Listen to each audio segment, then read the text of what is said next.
ജന്മനക്ഷത്രങ്ങളുടെ പൊതു സ്വഭാവങ്ങൾ, ഓരോ നക്ഷത്രത്തിലും ജനിച്ചാലുള്ള പ്രത്യേകതകൾ, ഓരോ നക്ഷത്രത്തിനും അശുഭങ്ങളായ നക്ഷത്രങ്ങൾ, ദോഷശാന്തിക്കും ഐശ്വര്യത്തിനുമായി അനുഷ്ഠിക്കേണ്ട കാര്യങ്ങൾ, അനുകൂല നിറങ്ങൾ തുടങ്ങിയവയാണ് ഈ അധ്യായത്തിൽ ഉൾപ്പെടുത്തിയിരിക്കുന്നത്. ഓരോ നക്ഷത്രത്തിനും പ്രതികൂലമായ നക്ഷത്രങ്ങളിൽ ശുഭകർമ്മങ്ങൾ ഒഴിവാക്കേണ്ടതാണ്.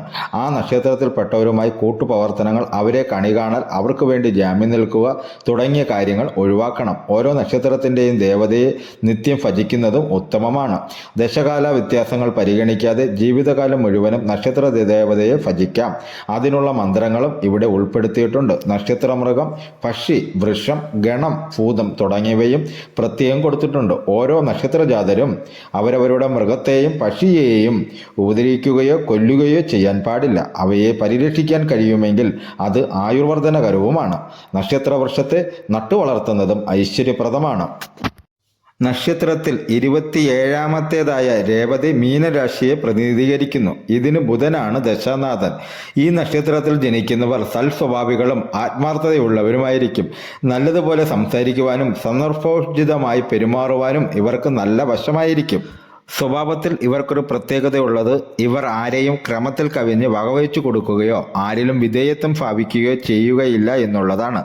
തികഞ്ഞ സ്വാതന്ത്ര്യബുദ്ധികളും സ്വാതന്ത്ര്യപ്രേമികളുമായിരിക്കും ഇവർ. സ്വാതന്ത്ര്യത്തെ ചോദ്യം ചെയ്യുന്ന വാക്കുകളോ പ്രവൃത്തികളോ ആരിൽ നിന്നുണ്ടായാലും ഇവർ നഖശികാന്തം അതിനെ നേരിടും. എന്നാൽ ചില വിഷമ പ്രശ്നങ്ങൾ ഉണ്ടായാൽ ഇവർ പെട്ടെന്ന് ക്ഷീണിക്കും. അത്തരം കാര്യങ്ങൾ സഹിക്കുവാനോ വഹിക്കുവാനോ ഉള്ള മനഃശക്തി ഇവർക്ക് കുറവായിരിക്കും. ഹൃദയ ചാഞ്ചല്യം ഇവരിൽ കൂടുതലായി കാണും. തങ്ങളെ പ്രതികൂലമായി ബാധിക്കുന്ന കാര്യങ്ങളായാൽ പോലും മറ്റൊരാളോട് പറഞ്ഞേ ഇവർക്ക് മതി വരികയുള്ളൂ. രഹസ്യങ്ങളെ സൂക്ഷിക്കുക എന്ന സ്വഭാവം ഇവർക്കില്ല എന്നുള്ളതാണ് വാസ്തവം. രേവതി നക്ഷത്രക്കാർ സ്നേഹത്തിന്റെ പേരിൽ ആരെയും അത്ര വിശ്വസിക്കുന്നവരായിരിക്കില്ല. വിശ്വസിച്ചു പോയാൽ അതിന് അഴിവുണ്ടായിരിക്കുകയില്ല. പാണ്ഡിത്യത്തിലും ഗവേഷണത്തിലും ഇവർ മുൻപന്മാരായിരിക്കും. ശാസ്ത്രീയവും കലാപരവുമായ എല്ലാ രംഗങ്ങളിലും ഇവർ ശോഭിക്കുന്നു. ഇവയിൽ ഏതെങ്കിലും കൊണ്ട് ഇവർ ജനമധ്യത്തിൽ അറിയപ്പെടുന്നവരും മാനിക്കപ്പെടുന്നവരുമായിരിക്കും. രേവതി നാളുകാരിൽ അധികം ആളുകളും കുറഞ്ഞൊരു മുൻകോപികളായി കാണപ്പെടുന്നു. ആരെന്ത് പറഞ്ഞാലും സ്വന്തം അഭിപ്രായത്തെ മുറുകെ പിടിച്ച് പറയുകയും പ്രവർത്തിക്കുകയും ചെയ്യുന്നവരാണ് ഇവരിൽ അധികം ആളുകളും. അതിനിമിത്തമുണ്ടാകുന്ന ദുഷ്ഫലങ്ങൾ ഏതായാലും ഇവർ മാനമായി അനുഭവിച്ചുകൊള്ളും. സ്ഥലകാല പരിഗണനകൾ കൂടാതെ ആദർശത്തിന്റെ പേരിൽ ഇവർ പെട്ടെന്ന് ശോഭിക്കുകയും എന്തും സംസാരിക്കുകയും ചെയ്യും. ഇങ്ങനെയൊക്കെയാണെങ്കിലും ഇവർ ശുദ്ധഹൃദയരാണ്. മനസ്സിലൊന്നും പുറമെ മറ്റൊന്നും എന്ന വിധമായിരിക്കില്ല ഇവരുടെ സ്വഭാവം. ഈശ്വരഭക്തിയിൽ ഇവരെ പോലെ ഉറച്ച നില മറ്റ് ആരിലും കാണുമോ എന്ന് സംശയമാണ്. ഇവരുടെ ഈശ്വരഭക്തി അടിയുറച്ചതായിരിക്കും. ദൈവാനുഗ്രഹം ഇവരെ എല്ലാ കാര്യത്തിലും പിന്തുടരുന്നു. ജീവജാലങ്ങളോടുള്ള കാരുണ്യം ഇവർ ചിലപ്പോഴെല്ലാം പ്രത്യക്ഷമാക്കുന്നതായി കാണാം. കോപാവേശം കൊണ്ട് പെട്ടെന്ന് ചെയ്തു പോകുന്ന കാര്യങ്ങളെക്കുറിച്ച് പിന്നീട് അവർ പശ്ചാത്തപിക്കുന്നതായിരിക്കും. ഈ നാളുവർ കാവ്യ നാടകാലങ്കാരാദികളോ വൈദ്യം, ജ്യോതിഷം മുതലായ ശാസ്ത്രീയങ്ങളിലോ പാണ്ഡിത്യം സമ്പാദിക്കും. ഇവയിൽ ഏതെങ്കിലും കൊണ്ട് ഇവർ മാന്യമായ ഒരു ജീവിതമാർഗം സൃഷ്ടിക്കുകയും ചെയ്യുന്നതായി അധികവും കണ്ടുവരുന്നു. ഔദ്യോഗിക രംഗങ്ങളിൽ ഇവർക്ക് ശരിയായി വിജയിക്കുവാൻ കഴിയുന്നു. വ്യാപാര രംഗം ശുദ്ധഗതിക്കാരും സത്യസന്ധരുമായ ഇവർക്ക് വിജയപ്രദമല്ല. സ്വന്തം ബന്ധുവർഗങ്ങളെ കൊണ്ടും പിതാവിനെ കൊണ്ടും ഇവർക്ക് കാര്യമായ പ്രയോജനങ്ങളൊന്നും സിദ്ധിക്കുന്നില്ല. സഹോദരങ്ങളെ കൊണ്ടുള്ള നന്മയും താരതമ്യേന ഇവർക്ക് കുറവായിരിക്കും. സഹോദരവർഗത്തു നിന്നും വ്യത്യസ്തമായ ജീവിത രീതിയും മനോഭാവവുമായിരിക്കും ഇവർ വെച്ചു പുലർത്തുന്നത്. രേവതി നാളുകാർക്ക് ജീവിതത്തിൽ പല പരിവർത്തനങ്ങളും ഉണ്ടായിക്കൊണ്ടിരിക്കും. അധികം പേരും നാടും വീടും വിട്ട് ജീവിതത്തിൽ അധിക ഭാഗവും വിദേശത്ത് കഴിയുന്നവരായിരിക്കും. സ്വന്തം പരിശ്രമം കൊണ്ട് ഇവർ അധികവും നന്നാകുന്നുള്ളൂ.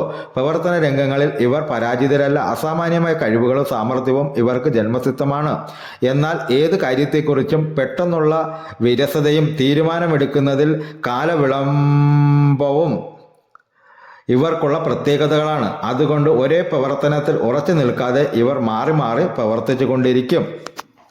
ആരോഗ്യത്തെക്കുറിച്ച് ഈ നാളുകാർക്ക് അശേഷം ശ്രദ്ധയുണ്ടായിരിക്കുകയില്ല. ഔഷധ സേവയിലും പഥ്യാചരണത്തിലും ഇവർ വിമുഖന്മാരായിരിക്കും. കൂടെയുള്ള പനി, നീരിളക്കം, പീനസാദി, ശിരോരോഗങ്ങൾ, ദന്തരോഗം ഇവയെല്ലാം ഇവരെ പിടിപെടാവുന്ന രോഗമാണ്. 50 വയസ്സുവരെ ഈ നാളുകാർക്ക് പരിശ്രമത്തിന് തക്കതായ ഫലപ്രാപ്തി കാണുന്നില്ല. ജയപരാജയങ്ങളുടെ കാറ്റ് മാറി മാറി വീശിക്കൊണ്ടിരിക്കുന്ന ഒരു ജീവിതമാണ് ഇവർക്ക്. ഈ പ്രായം വരെ ഉണ്ടാകാറുള്ളത്. 22 വയസ്സിനു മേൽ സ്വന്തമായ ഒരു ജീവിതത്തിന് ഇവർ അടിസ്ഥാനമിടുകയും 26നും 42നും ഇടയ്ക്ക് പല വിധത്തിലുള്ള ജീവിത വൈഷമ്യങ്ങളോടുകൂടി മല്ലിടുകയും ചെയ്യുന്നു.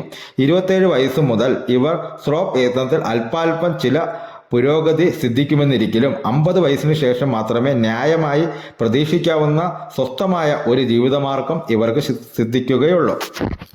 വിവാഹ ജീവിതത്തിൽ പൊതുവെ ഇവർ അനുഗ്രഹീതന്മാരായിരിക്കും. മനസ്സിന് ചേർന്നതും സാധുശീലകളുമായ ഭാര്യമാരായിരിക്കും ഇവർക്ക് കൂട്ടായി വരുന്നത്. എന്നാൽ ഇവരുടെ സ്വഭാവത്തിലുള്ള പ്രത്യേകത അറിഞ്ഞു പെരുമാറുവാൻ പ്രാപ്തിയും നയചാതുര്യവുമില്ലാത്ത ഭാര്യയാണെങ്കിൽ കുടുംബജീവിതം തികഞ്ഞ പരാജയത്തിൽ കലാശിക്കും. രേവതി നാളുകാരുടെ സന്മാർഗീയ ജീവിതത്തിന് അത്രയൊന്നും ഭ്രംശം വരാറുമില്ല. ഈ നക്ഷത്രം അന്നപ്രാശനത്തിനും വിവാഹത്തിനും വിദ്യാരംഭത്തിനും കൊള്ളാം. ഈ നക്ഷത്രത്തിൽ ആദ്യത്തെ ആർത്തവമുണ്ടാകുന്ന സ്ത്രീ രോഹിണിയായിത്തീരും. ബുധൻ ദശാനാഥനാണെന്ന് ആദ്യമേ പറയപ്പെട്ടു. തുടർന്ന് കേതു, ശുക്രൻ, സൂര്യൻ, ചന്ദ്രൻ, ചൊവ്വ, രാഹു, വ്യാഴം, ശനി ഈ ക്രമത്തിൽ ദശാകാലങ്ങൾ കണക്കാക്കപ്പെട്ടിരിക്കുന്നു. പ്രതികൂല നക്ഷത്രങ്ങൾ: ഭരണി, രോഹിണി, തിരുവാതിര, ചിത്തിര, ചോതി, വിശാഖം. അനുഷ്ഠിക്കേണ്ട കാര്യങ്ങൾ: ശുക്രൻ, ചന്ദ്രൻ, രാഹു എന്നീ ദശകളിൽ ദോഷപരിഹാര കർമ്മങ്ങൾ അനുഷ്ഠിക്കേണ്ടതാണ്.